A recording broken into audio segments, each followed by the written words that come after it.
13 ஆண்டுகளுக்கு மேலாக தமிழகத்தின் ஒப்பற்ற வீடு மற்றும் மனை சார்ந்த அனைத்து தேவைகளுக்கும் சிறந்த ஒரே நிறுவனம் நிம்மதி ப்ராப்பர்ட்டி மேனேஜ்மெண்ட். தங்களின் தேவை எங்களின் சேவை. தொடர்புக்கு 7667008999. வணக்கண்ணே.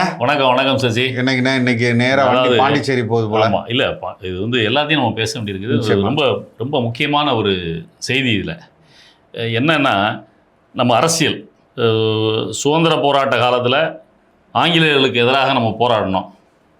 நம்ம அப்போது பாரதியார் தன்னுடைய பாடலில் 30 கோடி முகமுடையாள் அப்படின்னு பாடினார். அப்போ இந்தியாவுடைய மக்கள் தொகை 30 கோடி நம்ம கணக்கு வச்சுக்கிறோம். ஆனால் அதில் ஒரு சில லட்சங்கள் தான் போராட்டத்தில், விடுதலை போராட்டத்தில் இருந்தாங்க.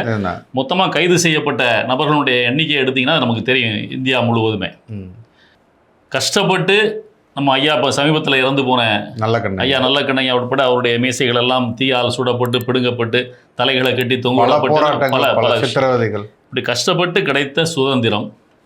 இந்த சுதந்திரம் வந்து இன்னைக்கு நம்ம வந்து அரசியல்வாதிகளை குற்றம் சொல்ல போகிறதில்ல. இந்த சுதந்திரம் நம்ம மக்களால் இந்த அரசியல்வாதிகளிடம் எப்படி அடமானம் வைக்கப்படுகிறது.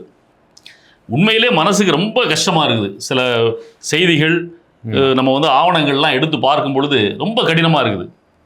நீங்கள் காங்கிரஸ் காலத்திலேயே இரட்டை மாட்டுக்கு நான் 8ஆனாவுக்கு ஓட்டு போடு, 4ஆனாவுக்கு ஓட்டு போடுன்னு அப்போவே இதெல்லாம் ஆரம்பிச்சிட்டாங்கன்னு சொல்லி சொல்கிறாங்க. நமக்கு தெரியல.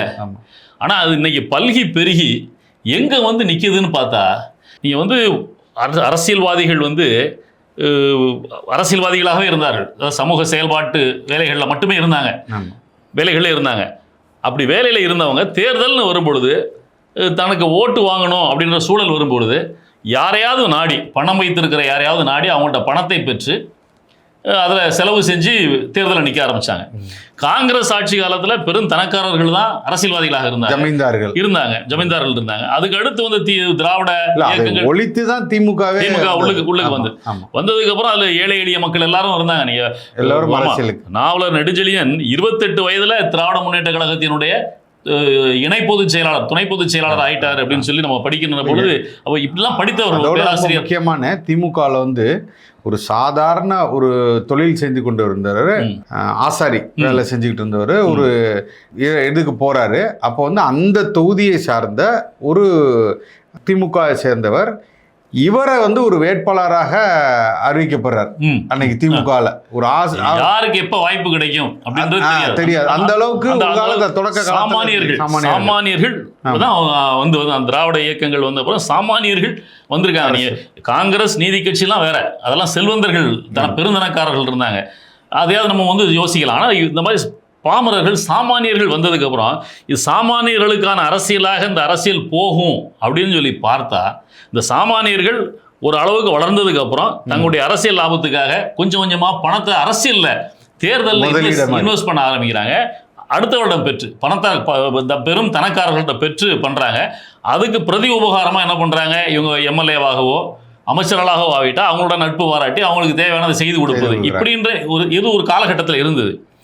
இந்த காலகட்டம் மாறி அடுத்த காலகட்டம் எம்ஜிஆர் வந்ததுக்கப்புறம், எம்ஜிஆருக்கு அடுத்து எம்ஜிஆர் காலகட்டத்தில் அதிமுகவில் இருந்த பல்வேறு அமைச்சர்கள் எல்லாம் கல்லூரிகள் விலைக்கு வாங்கி எல்லாம் கல்லூரி எல்லாமே என்ன சொல்ல ஆரம்பிச்சாங்கன்னா சுயநிதி கல்லூரிகளை ஆரம்பிச்சு கல்வி தந்தைகளாக, அந்த வார்த்தை தான் நான் யோசித்தேன், கொஞ்சம் தடுமாறிட்டேன், வரமாட்டேங்குது.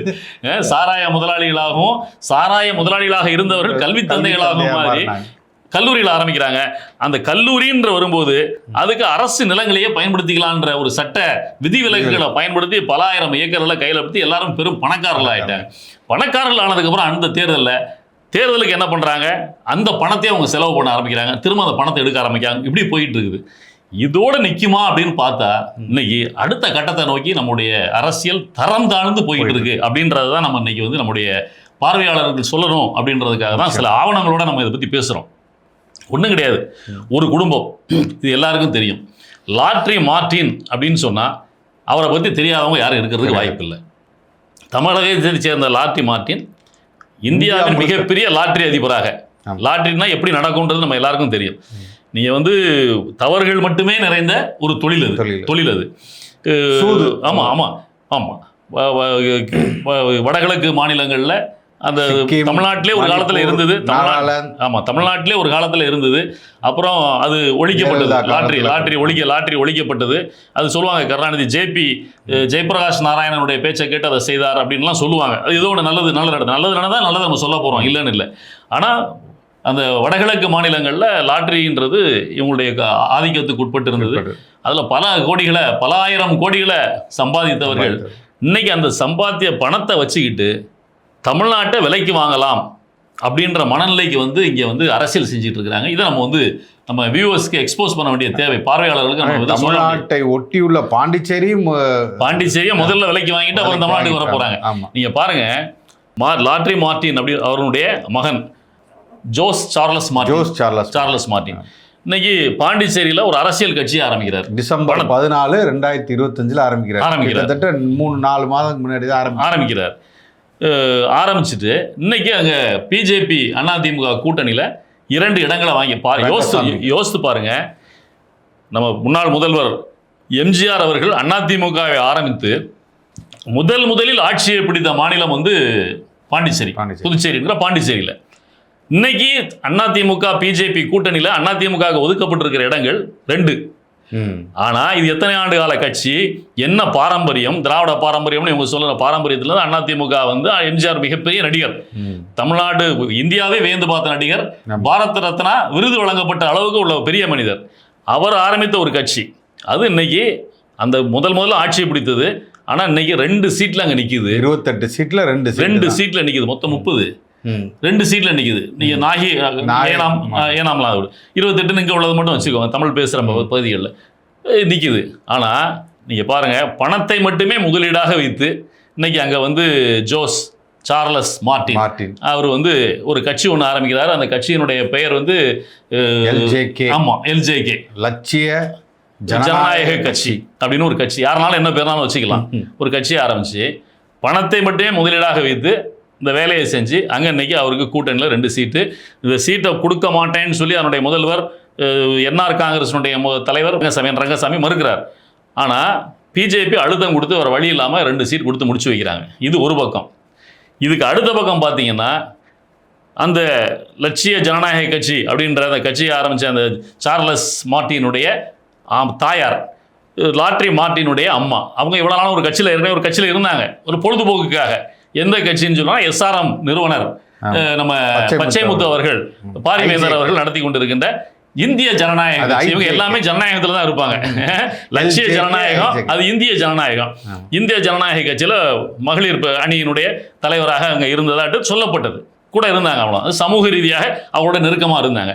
இன்னைக்கு அவங்க அதுல இருந்து வெளியே வந்து அதே கூட்டணியில் உள்ள அதிமுக போய் சேர்ந்து லால்குடி தொகுதியை தனக்காக உறுதி செய்து கொண்டு அங்கே நிற்பதாட்டு தகவல் வருது. நீங்கள் பாருங்கள், ஒன்றுமே இல்லை. இதுக்கு பின்னணியில் என்ன இருக்குது அப்படின்னு பார்த்தா பணம் மட்டும்தான். இதுக்கு அடுத்து இன்னொன்று வாங்க, அப்படி தமிழ்நாட்டு பக்கம் அகண்ட விஷயத்தில் வாங்க, அது ஒரு சீட்டு. இங்கே பார்த்தா தமிழ்நாட்டு அரசியலையே நாசமாக்குறதுக்காக ஒருவர் வந்திருக்கிறாரு. சினிமான்ற பின்புலத்தை மட்டும் வைத்துக்கொண்டு அவர் என்னென்ன வேலை செய்கிறாருன்னு நம்ம பார்த்துக்கிட்டு இருக்கோம். அவர் இன்னைக்கு ஆட்டி படைக்கிற ஒரு ஆளாட்டு அவருடைய மருமகன் இருக்கிறார், ஆதவ் அர்ஜுனா இருக்கிறார். அவரு எதை முதலீடா வச்சு வர்றாரு? பணத்தை மட்டும் தான் முதலீடா வச்சாரு. அப்போ நீங்க யோசித்து பாருங்க, அரசியலுக்காக தேர்தல் சமயத்தில் மட்டும் பணம் பயன்படுத்தப்பட்டதுன்றது போய் அரசியலே பணம் தான், பணத்தை பயன்படுத்தி தான் முழு அரசியலும், சேவை அரசியல்ன்றது இல்லை அப்படின்ற ஒரு இன்னைக்கு நிலைமைக்கு இதை தள்ளிக்கிட்டு போய். அதுல ரொம்ப முக்கியமான ஒரு விஷயம் நான் சொல்லணும்னு, அதாவது இதுவரை அரசியல்வாதிகளை பணத்தை வைத்துக்கொண்டு ஆளுமை செலுத்திக்கிட்டு இருந்தாங்க. அவங்களுக்கு காசை கொடுத்து பார்த்தாங்க. எல்லா கட்சியிலும் காசு கொடுத்தாங்க. அதை நான் இப்ப பட்டியலா நான் சொல்றேன். அடுத்ததாக நம்ம கொடுத்து தானே அவன் வென்று வர்றான். நாமளே அதை நேரடியா மக்களுக்கு கொடுத்துட்டானே, நம்மள்கிட்ட வாங்குறான், இலவசங்கிற பேர்ல கொடுக்குறான், இல்ல ஓட்டுக்கு காசை கொடுத்து வென்று வர்றான். மக்கள் யாருன்னெல்லாம் பார்க்க மாட்டாங்க. இந்த மடமையான மக்கள், அறிவுகட்ட மக்கள் 500 ரூபா கொடுத்தா 1000 ரூபா கொடுத்தா யாருக்குனாலும் ஓட்டு போறான்னு தெரிஞ்சுக்கிட்டு இந்த காசை நம்ம நேரடியா கொடுத்தா நமக்கே வாக்கு செலுத்த போறான். அவர் கொள்கையை பத்தி பேசுறது இல்ல, கோட்பாடு பத்தி பேசுறது இல்ல, 5 வருஷம் எப்படி ஆட்சி செஞ்சாலும் பேசுறது இல்ல. காசை கொடுத்தா ஓட்டு போறவங்கள சிந்தனை இன்னைக்கு யாருக்கு வந்திருக்குன்னா இவர்களுக்கு நேரடியாக வந்துருச்சு. இந்த காசை நம்ம நேரடியாக கொடுப்போம். அதுக்கு காரணம் யாரு? மக்களுடைய கனவு தான். முதல்வர் கனவு காணுங்கள் நிறைவேற்றி வைக்கிறேன்னு சொல்லிட்டு இருக்கிறாரு. ஆனால் நம்ம காண்கிற கனவு ரொம்ப தப்பான கனவாக இருக்குது. இது எனக்கு ஒரு கவிதை தான் ஞாபகத்துக்கு வருது. ஈரோடு தமிழன்பன் அவர்கள் எழுதின கவிதைன்னு நினைக்கிறேன். இந்தியாவுடைய சுதந்திரத்தை பற்றிலாம் பேசும்பொழுது ஒரு கவிதையில் சொல்லியிருப்பார், அவன் பட்டு வேட்டி பற்றிய கனாவில் இருந்த பொழுது அவன் கட்டியிருந்த கோவணமும் களவாடப்பட்டதுன்னு சொல்லுவார். அது மாதிரி நம்ம வந்து ஏதோ ஒரு கனவில் இருக்கிறோம். ஆனால் இங்கே கீழே நம்முடைய இயற்கை வளங்களெல்லாம் சுரண்டிகிட்டு இருக்கிறாங்க. இன்றைக்கி அந்த பெரும் முதலாளிகளே காசை கொடுத்து உன்னை வந்து அடிமையாக்கி அந்த ஆட்சியை பிடிச்சிட்டு சுரண்டதுக்கு தயாராகிட்டு இருக்காங்க. நீங்கள் பாருங்கள், நீங்கள் சொன்னீங்க இல்லையா, நீ கவிதை தான் எனக்கு ஒரு ஞாபகம் இருந்ததுனே. காசி ஆனந்தன் நிறைய எழுதி தான் நினைக்கிறேன். கொம்பை மறந்த மாடுகள்னு சொல்லியிருப்பாரு. இன்னைக்கு நம்ம ஓட்டு என்ற முக்கியமான ஒரு ஆயுதத்தை மறந்த ஒரு மாடாக நாம் நின்று கொண்டிருக்கிறோம். கண்டிப்பா கண்டிப்பா. அப்ப இது எங்க நோக்கி போய்கிட்டு இருக்குது அப்படின்னு பாருங்க. இது ஒரு சின்ன சாம்பிள் தான். நீங்க இந்த குடும்பம் இருக்கு இல்லையா, இந்த குடும்பம் அரசியல்ல முதல்ல எப்படி முதலீடு பண்ணியிருக்கான் அப்படின்றத பாருங்க. தன்னுடைய ஆக்டோபஸ் கரங்களை மெதுவா எப்படி வெளியே நீட்டிட்டு இருக்கான்றத பாருங்க. இங்க 2024 தேர்தலுக்கு இன்னும் வந்து 2 வருஷம் அதுக்கப்புறம் நடந்திருக்கு. இப்போ உள்ள தேர்தலுக்காக எவ்வளோ பாண்டு வாங்கியிருக்காங்களா இல்லை, 24 தேர்தலுக்கு மட்டும் இவர்கள் பினாமி, அதாவது இவங்க வந்து ஒரு ஷெல் கம்பெனின்னு சொல்லுவாங்க, 100 கம்பெனி வச்சுருப்பாங்க. அந்த பட்டியலாம் எங்கள்கிட்ட இருக்குன்னா அந்த பட்டியலுக்கு நம்ம அப்புறம் வருவோம். இந்த பட்டியலில் எல்லா பெரிய கட்சிகள்னு சொல்லப்படுற பாஜகவுக்கு கிட்டத்தட்ட 500 கோடி ரூபாய் இவர்களிடத்திலிருந்து future gaming and hotel services இவர் நடத்தக்கூடிய, அதில் மார்டின் அவர்கள் ஒரு பங்குதாரராக இருக்கார். யாரு? மார்டின் அவர்களின் பையன். எல்லாருமே இருக்காங்க. ஆமா, எல்லாரும் இருக்காங்க. அவர் மட்டுமே போன 2024 தேர்தலுக்கு அவர்கள் நடத்தக்கூடிய கம்பெனியிலிருந்து 503 கோடி ரூபாய் யாருக்கு கொடுத்துருக்காங்க? பாஜகவுக்கு மட்டும் கொடுத்துருக்காங்க. இல்லை, இந்த 503 கோடி ரூபான்றது ஒரு கம்பெனியில இருந்து தான். ஆமா, அவங்க வந்து எவ்வளவு கம்பெனியை ஃப்ளோட் பண்ணிருக்காங்கன்றது கிட்டத்தட்ட இதுல பாத்தீங்கன்னா கிட்டத்தட்ட பட்டியல் நீண்டு கொண்டே போகுது. ஜோஸ் சார்லஸ் மார்டின் வந்து அவர் பாண்டிச்சேரி தேர்தலில் வேட்பாளராக நிற்கிறதுனால அவர் போட்டிருக்க அஃபிடவிட்ல அது தெளிவாக சொல்லியிருக்காரு. அது எல்லாத்தையும் நம்ம இப்போ எக்ஸ்போஸ் பண்ணி உங்களுக்கு காட்ட போகிறோம். நம்ம என்னன்றதை டீகோட் பண்ணி காட்டுறோம். இது திராவிட முன்னேற்ற கழகம் ரொம்ப நல்லவன்னு சொல்லிட்டு இருக்காங்கல்ல, அந்த திராவிட முன்னேற்ற கழகத்துக்கு கொடுத்தது 503 கோடி ரூபாய். அடுத்து காங்கிரஸ்க்கு அவங்க கொடுத்துருக்காங்க. முதல் பட்டியலில் யார்? இந்த வேதாந்தான்னு சுட்டாங்கல்ல இங்கே நம்ம தூத்துக்குடியில் ஸ்டெர்லைட்டு, அந்த கம்பெனி காங்கிரஸுக்கு கொடுத்தது 125 கோடி ரூபா காங்கிரஸுக்கு. அடுத்து அதிலே காங்கிரஸ்க்கு இவங்க கொடுத்தது 50 கோடி ரூபா. யாரு? நம்ம அதே ஜோசப் மார்டின் அவர்கள் கொடுத்தது, ஜோஸ் சார்லஸ் மார்டின் கொடுத்தது 50 கோடி ரூபா. அடுத்து இவங்க வந்து ஒரு திரிணாமுல் காங்கிரஸ்ன்னு ஒரு புத்திசாலி நல்லவங்கன்னு சொல்கிறாங்கல்ல, மம்தா பானர்ஜி, அங்கே இருக்கக்கூடிய வெஸ்ட் பெங்காலில் இருக்கக்கூடிய திரிணாமுல் காங்கிரஸுக்கும் இவர்கள் கொடுத்துருக்காங்க. ஏன்னா லாட்ரியின் மொத்த சுரண்டல் அதிகம், அங்கேதான் அதிகம் சுரண்டி கொடுக்குற பணத்தை அவங்க பாஜகவோட மேல 542 கோடி ரூபாய் அவங்களுக்கு இந்த ஒரு நிறுவனத்துல இருந்து. ரொம்ப நல்லவங்க அந்த அம்மா, எளிமையின் நாயகி. மார்டினுடைய இந்த ஒரு நிறுவனத்துல இருந்து, வேற நிறுவனத்துல இருந்து வாங்கியிருக்காங்க. நான் சொல்றது ஒரே ஒரு நிறுவனம் தான், ஃபியூச்சர் கேமிங் தான். இன்னும் பட்டியல் நீளுது. அதற்கு அடுத்தபடியாக பாரதிய ஜனதா கட்சி அவர்கள் மட்டும் சும்மாவா? நாங்க மட்டும் இதா எவ்வளோ 100 கோடி ரூபா இதா இருக்கு. 100 கோடி ரூபா ஃபியூச்சர் கேமிங்கிற ஒரு கம்பெனில இருந்து அவங்களுக்கு போயிருக்கு. இதை தாண்டி வேதாந்தா கொடுத்துருக்கான், மதன்லால் கொடுத்துருக்கான், இதெல்லாம் வேற. இப்ப இவ்வளோ காசை இவங்க கொண்டு போய் எல்லா கட்சிக்கும் கொடுக்க வேண்டிய காரணம் என்ன சொல்லுங்க? இல்ல, லாபம் அடையதுதான், லாபம் அடையாது. இப்ப அதனுடைய அடுத்த கட்டம் தான் இது நம்ம சொல்ல வரோம். அவன் பார்த்தான், எதுக்கு நான் ஒவ்வொரு தடவையும் நான் போய் 100 கோடி 200 கோடி ஒரு தேர்தலுக்கு இத்தனை கோடி இவ்வளோ கட்சிகள் கொடுக்கறது போல நானே விதைக்கிறேன், நானே அறுத்துக்கிறேன் சொல்லிட்டாரு. 100 கோடி ரூபா நான் இன்னும் இந்த தேர்தலுக்கு நான் 100 கோடி ரூபா எல்லாத்தையும் கொடுக்குறேன், ஒவ்வொருத்தருக்கும் 1 லட்சம் ரூபா வீட்டுக்கு கொடுக்குறேன், இப்படிலாம் சொன்னது அறிக்கை காரணம் அதான். அங்கே வந்து ரொம்ப 15,000 வாக்குகள் தான் அந்த ஒரு பகுதியில், அவர் நிற்கிற பகுதியில் வெறும் 15,000லேருந்து 20,000 வாக்குகள் தான். சர்வசாதாரணமாக வென்றுட்டு போகலாம். 7,000 வாக்குகளை வாங்கினா வெற்றி பெறலாம். கவுன்சிலர் தேர்தல் மாதிரி தான் பாண்டிச்சேரின்றது. அதை ஒரு ட்ரையல் பேசிஸ், ஒரு பரிட்சார்த்த முறையில் அதை வந்து பார்க்குறாங்க. இப்போ அங்கே எப்படி இருந்தால் அடுத்து தமிழ்நாட்டுக்கு வரலாம் அப்படின்றதனுடைய முன்முயற்சி தான் அங்கே நடந்துகிட்டு இருக்குது. இதனுடைய இது நீங்கள் பாருங்கள். இப்போ அவர் வந்து பாண்டிச்சேரியில் தேர்தலில் போட்டியிடுறாரு. தேர்தலில் போட்டியிடுறதுக்காக அவர் வந்து இப்போ உள்ள சட்டத்திட்டங்களின்படி, தேர்தல் சட்டத்திட்டங்களின்படி அவர் தன்னுடைய சொத்து விவரங்கள், கிரிமினல் குற்ற விவரங்கள் எல்லாத்தையும் வெளியே காட்ட வேண்டியிருக்குது. நீங்கள் அதை பாருங்கள். நீங்கள் பாருங்கள், அவர் ஒரு அஃபிடவிட் ஃபைல் பண்ணியிருக்காரு. அவருக்கு 37 வயது. 37 வயது. இப்போ வந்து அவர் வந்து பாண்டிச்சேரியில் ரெட்டிப்பாளையம்ன்ற பகுதியில் வசிக்கிறதா அங்கே சொல்லியிருக்கிறாரு. அவருடைய சொத்து விவரங்கள் எல்லாத்தையும் அவர் குற்ற வழக்குகள் விவகாரம் எல்லாம் சொல்கிறார். நமக்கு ஒன்று தெரியும், நம்ம சென்ற டெல்லி மாநில சட்டமன்ற தேர்தல் நடக்கும்போது டெல்லி மாநில முதல்வர் திரு கெஜ்ரிவால் அவர்களை மாத கணக்கில் உள்ளுக்கு வச்சாங்க. அதனுடைய துணை முதல்வர் மணிஷ் சிசோடியாவை கிட்டத்தட்ட 2 ஆண்டுகள் சிறையில் வச்சுருந்தாங்க. எந்த வழக்கில் சிறையில் வச்சுருந்தாங்கன்னா prevention of money laundering act. அதில் அந்த சட்டத்தின் கீழே தான் அவங்கள வந்து உள்ளுக்கு வச்சுருந்தாங்க. அப்போது நம்ம வந்து இப்போ அமலாக்கத்துறை போய் ரைடு அடிச்சாங்கனாலே இப்போ ஒன்றும் கிடையாது. நம்ம தமிழ்நாட்டினுடைய அமைச்சர் செந்தில் பாலாஜி உள்ளுக்கு இருந்தார். உள்ளுக்கு இருந்து ரொம்ப கஷ்டப்பட்டு வெளியே வந்தார். பதவியை இழக்க வேண்டிய சூழல் ஏற்பட்டது. இவங்க எல்லாருமே மணி லாண்டரிங், எல்லாமே மணி லாண்டரிங் கேஸ் தான்.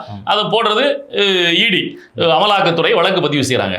ஆனால் அரசியல்வாதிகளை டார்கெட் பண்ணி அவங்க வந்து அமலாக்கத்துறை வழக்கு பதிவு செஞ்சு நீங்கள் அதையும் சேர்த்து பேசிடுவோம்.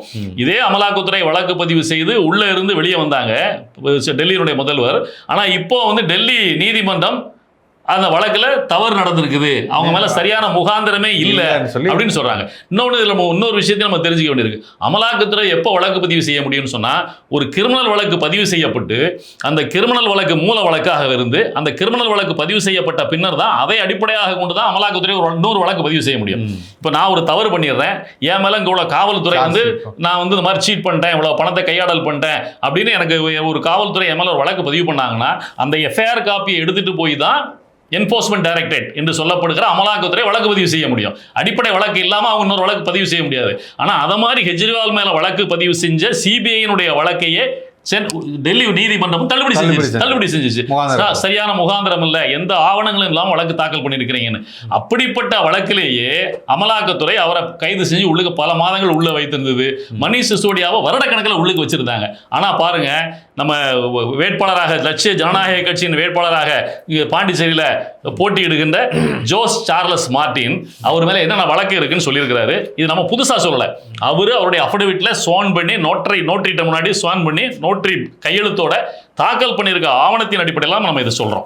நீ பாருங்க, எல்லாருக்கும் இது வெளிப்படையாக வெப்சைட்ல எல்லாத்துலயும் இருக்கு. யார் வேணாலும் நீங்க போய் பார்த்துக்கலாம். நீங்க போய் என்ன தகவல் இருக்குன்னு அந்த தகவலின் அடிப்படையில் பார்த்தீங்கன்னா நீங்க பாருங்க, கிரைம் நம்பர் 533/2018. இதுல இவர் அக்யூஸ் நம்பர் 15 இருக்கிறார். இது என்ன வழக்குன்னு பார்த்தா under section 3 and 4 read with section 70(8)(5) of the money laundering act. இது யார் இந்த வழக்கை யார் போட்டிருக்காங்க? என்ஃபோர்ஸ்மெண்ட் டைரக்டரேட் போட்டிருக்காங்க. சார்லஸ் மார்டின் பேரில் போட்டிருக்காங்க. இந்த வழக்கு நிலுவையில் இருக்குது. அடுத்து இன்னொரு வழக்கு அதே மாதிரி 248/2023 அப்படின்னு ஒரு எஃப்ஐஆர். இதை குவாஷ்க்கெல்லாம் போயிருக்கிறதா சொல்றாரு. இருந்தால் கூட அந்த வழக்கு வந்து என்னன்னா அதுவும் மணி லாண்டரிங் கேஸ் தான். ஐபிசி செக்ஷனில் பதிவு செய்யப்பட்டு மணி லாண்டரிங்காக பாட்டப்பட்டிருக்குது. அந்த வழக்கும் இதில் இருக்குது. 406, 420 இதெல்லாம் தெளிவாக நீங்கள் யோசிச்சுக்கோங்க. அது மாதிரி மூணாவது இன்னொரு வழக்கு மேலே போடப்பட்டிருக்கிற எல்லா வழக்குகளுமே கிட்டத்தட்ட மணி லாண்டரிங் கேசஸ் தான். இடி தான். ஆமாம், கிரிமினல் குற்றங்கள் தாக்கல் செய்யப்பட்டு இப்போ பாருங்க 406, 409, 417 இதெல்லாம் ஐபிசி இந்திய ஐபிசிலாம் காணாம. ஆமாம், அது சில இதெல்லாம் அது ஐபிசியை காட்டாமல் போட்டிருக்கிறாரு. ஐபிசின்றதை காட்டாமல் வெறும் மணி லாட்டரி ரெகுலேஷன் ஆக்ட்ன்றதை மட்டும் காட்டியிருக்கிறாரு. ஆனால் அது எல்லாமே ஐபிசி வழக்குகள் தான். Red with lottery regulation act, அவ்வளோதான். ஸோ ஐபிசி வழக்குகள் இவர் வந்து 420 உங்களுக்கு தெரியும். நம்ம எல்லாருக்குமே பொதுவாக தெரிஞ்சது. ஒருத்தனை பார்த்தா ஒருத்தன் ஏமாற்றவனாக இருக்கிறான், மக்களை ஏமாற்றுறான் அப்படின்னா 420 சொல்லுவாங்க. இப்போ 420 வழக்கு, இந்த வழக்குகள்லாம் இருக்குது. அவரை வந்து லாட்டரி ரெகுலேஷன் ஆக்ட்லையும் போட்டு மணி லாண்டரிங் ஆக்டில் போட்டு வழக்கு போட்டிருக்காங்க. இந்த மாதிரி 5 வழக்குகள் அவர் தன் மேலே நிலுவையில் இருக்கிறதா அவர் காட்டியிருக்கிறார். வெஸ்ட் பெங்காலில் 3 வழக்குகள் இருக்குது, மற்ற இடங்கள்லையும் வழக்குகள் இருக்குது. ஆனால் மணி லாண்டரிங் ஆக்டில் என்ஃபோர்ஸ்மெண்ட் டைரக்டரேட் போட்ட வழக்கில் அவர் என்னைக்காவது கைது செய்யப்பட்டு உள்ளுக்கு போயிருக்கிறாரா அப்படின்னா போன மாதிரி தெரியல. அப்ப என்னன்னு பார்த்துருக்கோங்க, மணி அந்த பணம் பாதாள முறையும் பாயம். 500 கோடி 100 கோடி 500 கோடி எல்லாம் வேலை செய்ய ஆரம்பிச்சு. இது வந்து அவர் மேல குற்ற வழக்குகளை பத்தி மட்டும் சொல்றோம். இல்லாம அவருக்கு என்ன சொத்துக்கள் இருக்குன்றத அவருடைய அஃபிடவிட்ல ரொம்ப தெளிவா சொல்லி இருக்கிறாரு. ஏழையா இருப்பாரு, பரம ஏழையா இருக்கிறாரு, ரொம்ப பரம ஏழையா இருக்கிறாரு. ஏழையோட சொத்து கணக்குலாம் ஆமா பரம ஏழையா இருக்கிறாரு அவரு. வாங்க ஏழைங்களா. ஆமா அந்த ஏழை பாருங்க, அவர் 2024-25 2024-25 அவருடைய வருட வருமானம் மட்டும். அவர் என்ன சொத்து இருக்குன்னு நம்ம சொல்ல வரல, நம்ம சொத்தே இதுக்கு இவ்வளோ இருக்காது. அவருடைய வருட வருமானம் மட்டும் 59 கோடி 37,10,870 ரூபா. அப்போ கிட்டத்தட்ட 60 கோடி ரூபா. நீங்கள் பாருங்கள், இதை வந்து நாங்கள் ஆவணமாக காட்டுறோம். 60 கோடி ரூபா 2024-25 மட்டும் இவருடைய வருமானம். இவருக்கு அப்போ அந்த ஒரு வருடங்களில் வந்த வருமானம் மட்டும். நீங்கள் அதுக்கு ஒரு வருடத்துக்கு முன்னாடி பார்த்தீங்கன்னா 7 கோடி ரூபா தான். அதுக்கு முன்னாடி ஒரு வருடத்துக்கு முன்னாடி பார்த்தீங்கன்னா 3 கோடி ரூபா தான். எப்படா ஒரு வருடத்தில் 3 கோடி, அடுத்த வருடத்தில் 7 கோடி, அதுக்கு அடுத்த வருடத்துல 60 கோடியாக வருமானம் மாறுது? இந்த வித்தைகளை சொல்லி கொடுத்தா இந்த நாட்டில் உள்ள மக்கள் எல்லாருமே பணக்காரனா மாறலாம். இந்த அவங்க மனைவிக்கு பார்த்தீங்கன்னா குறைவாக தான் காட்டுறாரு. என்னன்னு தெரியல, எல்லாரும் மனைவி பேரில் நிறைய வச்சிருப்பாங்க. இவருடைய மனைவி பேரில் வருட வருமானம் பார்த்தீங்கன்னா வெறும் 16 லட்சம் ரூபா முதல் வருடம். அதில் மனைவினால பல பேர் சிக்கல்ல மாட்டிட்டு இருக்காங்கன்னா இப்போ ஒரு தலைவர் கூட அதனால கவனமா வச்சிருக்காரு போல. நீங்க பாருங்க, வெறும் 16 லட்சம் ரூபா 24-25 அதையும் பார்க்கணும். அதுக்கு முந்தின 23-24 அவங்க மனைவியினுடைய வருட வருமானம் என்னன்னு பார்த்தா 16 வெறும் 46,990 50,000 ரூபா கூட வருமானம். 23-24 46,990 ரூபா தான் வருட வருமானம்னு சொல்றாரு. அதுக்கு முந்தின வருடத்துல பார்த்தா வெறும் 210 ரூபான்னு சொல்றாரு. என்னன்னு புரியல நமக்கு.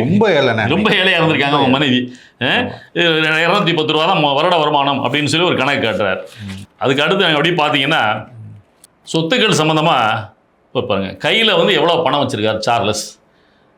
20,59,315 ரூபா கேஷாக கையில் வச்சிருக்கிறதா அதில் அஃபிடவிட்டில் சொல்கிறார். அவங்க மனைவி 1,82,000 ரூபா வச்சுருக்கிறாங்க. ஆமாம் ஆமாம், இதுதான் முக்கியம். இதில் என்னென்னா அவருக்கு எங்கெங்கே இன்வெஸ்ட்மெண்ட் இருக்குது, எந்தெந்த பேங்கில். நம்ம ஏதாவது ஒரு பேங்க் 2 பேங்கில் அக்கௌண்ட் வச்சுருப்போம். அவர் பார்த்தா கிட்டத்தட்ட முதல் பக்கத்தில் மட்டும் ஒரு 10 வங்கிகளில் முதல் பக்கத்தில் வச்சுருக்கிறார். 10 வங்கிகளில். இந்த 10 வங்கிகள்லையும் சேர்த்து நீ Axis Bank, Indian Bank of Baroda, City Union Bank, HDFC bank, Indian Overseas வங்கி, இந்த மாதிரி நிறைய வங்கிகளை சொல்கிறார். எல்லா வங்கிகளையும் சேர்த்து கிட்டத்தட்ட ஒரு 2 கோடி ரூபா பணம் இருக்கிறதா சொல்கிறார். ரொம்ப இது குறைவு தான், இது வேற இருக்குது. 2 கோடி ரூபா பணம் இருக்காது. நம்ம எண்ணி பார்த்து சொல்ல வேண்டியிருக்குது. கோடியா லட்சமா, இது 10 கோடியா 100 கோடியான்றது நம்ம கண்டுபிடிக்க வேண்டியிருக்குல்ல. நம்ம 500 1000 அப்படின்னா டக்குன்னு பார்த்தோன்னே இது 1000 இது 10,000 ரூபான்னு சொல்லி நம்பரை பார்த்தோன்னு சொல்லிடுவோம். இது கோடிகள்லேயே பார்த்து பழகலை நம்ம. அதனால கோடிகளில் பார்த்து பழக வேண்டிய தேவை இருக்கிறதுனால நம்ம வந்து அதை கவுண்ட் பண்ணி 1 10 100ன்னு நம்ம கவுண்ட் பண்ணி சொல்ல வேண்டிய தேவை இருக்குது. ஆமா, இதெல்லாம் அவர் கொடுத்திருக்கிறத மட்டும் நாங்க பேசுறோம். ஆமா, இது இல்லாம வேற என்ன இருக்குன்னு நமக்கு தெரியாது. ஆமா, தெரியாது. அதுக்கு அடுத்து பார்த்தீங்கன்னா என்னென்ன ஷேர்ஸ் இருக்குன்னு இப்போ சொன்னார் இல்லையா கொஞ்ச நேரத்துக்கு முன்னாடி. Future gaming and hotel service private limited, இதுதான் ஒரே முதல் நிறுவனம். இந்த முதல் நிறுவனத்தில் இருந்து தான் 500 கோடி 400 கோடி 100 கோடி 50 கோடி எல்லா இடத்துக்கும் போயிருக்கு. எல்லா இடத்துக்கும் போயிருக்கு. இன்னும் பல நிறுவனங்கள் பேர்லாம் இருக்கு. ஆமா, இதுங்க நீங்க பாத்தீங்கன்னா மார்டின் டெய்சி டாமினன்ட் எல்லாம் இந்த பக்கத்துலயும் எல்லாம் அங்கங்க நிறுவனம். இவர் சொன்னது எல்லாமே நிறுவனங்களுடைய பேர்கள். முதல்ல ஃபியூச்சர் கேமிங் மட்டும், இந்த ஃபியூச்சர் கேமிங்ல மட்டும் இவருக்கு 45 கோடியே 57 லட்ச ரூபா பணம் இருக்குது. அது வந்து என்னன்னா நம்பர் ஆஃப் ஷேர்ஸ் 45,572 ஷேர் இவர் வச்சிருக்கிறாரு. மொத்தம் அந்த future gaming hotel service private லிமிடெடுடைய 100% பங்குல இங்க பாண்டிச்சேரியில் வேட்பாளராக போட்டியிடுகிற இவர் சார்லஸ் அவருடைய மொத்த ஷேர் வந்து 4.52% தான். யோசிச்சுக்குவோம், வெறும் 4.52% தான். அதுக்கே இவ்வளோ மதிப்பு அப்படின்னா பின்னாடி நீங்கள் பார்த்துக்குவோம். இந்த மாதிரி பல நிறுவனங்கள் இருக்குது. Daisy merchandisers private limited, Martin housing private limited, Martin landscape private limited, Martin home private limited, Siva limited மாதிரி இதான் இருக்குது. சிவாஜி படத்துல முட்டா த பாஸ் அப்படின்னு சொல்லிட்டு வர்ற மாதிரி தான் அவ்வளவு நிறுவனங்களுடைய பேர் இருக்குது. MNC property developers private limited, இந்த மாதிரி ஏகப்பட்ட நிறுவனங்களை அவர் கையில் வச்சிருக்காரு. இதுல எல்லாத்துலேயுமே அவருக்கு என்ன ஷேர்ஸ் இருக்குன்னு பார்த்தீங்கன்னா எல்லாம் 1% தான். 1%. சில நிறுவனங்கள் 50% வச்சிருக்கிறாரு, சில நிறுவனங்களில் 40% வச்சிருக்கிறாரு. இந்த மாதிரி நிறைய நிறுவனங்களில் அவருடைய இன்வெஸ்ட்மெண்ட் இருக்குது. இது மாதிரி 1-2 இல்லை, இந்த மாதிரி ஏகப்பட்ட நிறுவனங்கள் 25-30 நிறுவனங்கள் 39 53 64 இது எல்லாத்தையும் படிச்சு காட்டிட்டு தான் நேரம் போகும். நீங்க ஆன்லைன்ல நீங்க வந்து இதை தேடி எடுக்கலாம். 64 நிறுவனங்கள்ல அவருக்கு பங்கு இருக்கு. அப்போ நீங்க சிந்திச்சு பாத்துக்கங்க. இந்த 64 நிறுவனங்கள்ல இருந்தும் எல்லா கட்சிகளுக்கும் ஃபண்டு போயிருக்கும். நம்ம ஒண்ணு 500 கோடி 100 கோடி எல்லாமே அந்த ஒரு நிறுவனத்துல இருந்து சொன்னதுதான். ஆமா, இந்த மாதிரி அது இல்லாம புதுசா நிறுவனங்கள் ஆரம்பிக்கிறார் இவரே. சில நிறுவனங்கள் ஆரம்பிக்கிறார். இது அந்த அது இப்போ நம்ம சொன்ன 64 நிறுவனங்கள் இவர் சார்லஸ். அது இல்லாம இவங்க மனைவி பேர்ல ஒரு 28 நிறுவனங்கள் இருக்குது. 28 நிறுவனங்களில் இவங்க மனைவி பேரில் ஷேர் இருக்குது. ஆமாம். இந்த மாதிரி பல கோடி லேண்ட் அப்படின்னு பார்த்தீங்கன்னா விவசாய நிலங்கள் அல்லாத நிலங்கள் ஏகப்பட்ட இடத்துல இருக்குது. டி நகரில் உள்ள ஒரே நிலம் கிட்டத்தட்ட 60 கோடி ரூபா பெருமானம் உள்ள 4 கிரவுண்ட் 5 கிரவுண்ட் இடமுள்ள ஒரு நிலமே அவ்வளோ மதிப்புள்ள சொத்துக்கள் இருக்குது. அப்போ இவருடைய மொத்த மதிப்பு எவ்வளவு அப்படின்னு சொல்லி பார்த்தோம் அப்படின்னு சொல்லி சொன்னா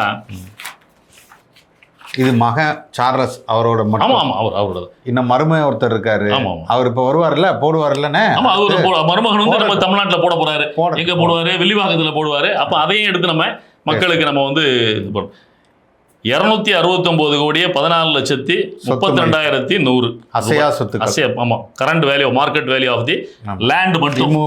கோல்டு இது இல்லாம இன்னொரு விஷயம் இருக்குது. தங்கத்தை விட்டுட்டோம், வைரத்தை விட்டுட்டோம், வெள்ளியை விட்டுட்டோம். அதாவது நம்ம வீட்டுல எல்லாம் எப்பா வெள்ளி எவ்வளவா வச்சிருக்க? ஒரு 5-6 கிலோ 3 வெள்ளி ஓரளவுக்கு உள்ள வீடுனா ஒரு பாத்திரங்கள் கொடுத்துருவோம், குத்து விளக்கு வச்சிருப்பாங்க, ஏதாவது பூசை சாமான்கள் வச்சிருப்பாங்க, ஒரு 2 கிலோ 3 கிலோ வெள்ளி வச்சிருக்கேன்பா அப்படின்னு நம்ம சொல்லுவோம். தங்கம் எவ்வளோ வச்சிருக்கிற அப்படின்னு கேட்டால் என்ன சொல்லுவோம்? ஒரு 20 சவரன் வச்சிருக்கேன்பா, 30 சவரன் வச்சிருக்கேன்பா. இது நான் சொல்றது ஓரளவுக்கு ஒரு மிடில் கிளாஸ் லெவலில் இருக்கிறவங்க. நம்ம இன்னும் பெரும்பாலான ஏழைகள் 1 சவரன் தங்கத்துக்கே கவர்மெண்ட் நமக்கு கல்யாணத்துக்கு இலவச தங்கம் கொடுக்குமா அப்படின்னு எதிர்பார்த்துக்கிட்டு இருக்கிற சூழ்நிலையில தான் நம்ம இருக்கிறோம். ஆனால் இவங்க வச்சிருக்கிற தங்கத்தினுடைய மதிப்பை பாருங்க. இவர் சார்லஸ் மட்டும் அவர் வைத்திருக்கின்ற தங்கம் வந்து 17,525 கிராம். கிராம்னு சொன்னால் உங்களுக்கு புரியாது. கிட்டத்தட்ட 17.5 கிலோ தங்கம் வச்சிருக்கிறார் சார்லஸ் மட்டும். 17.5 கிலோ தங்கம். இதனுடைய மதிப்புன்னு அவர் சொல்றது 25 கோடியே 67,42,422 ரூபா அப்படின்னு சொல்றாரு. பரவாயில்ல. அடுத்து வைரம் பார்த்தீங்கன்னா 1950 கேரட்.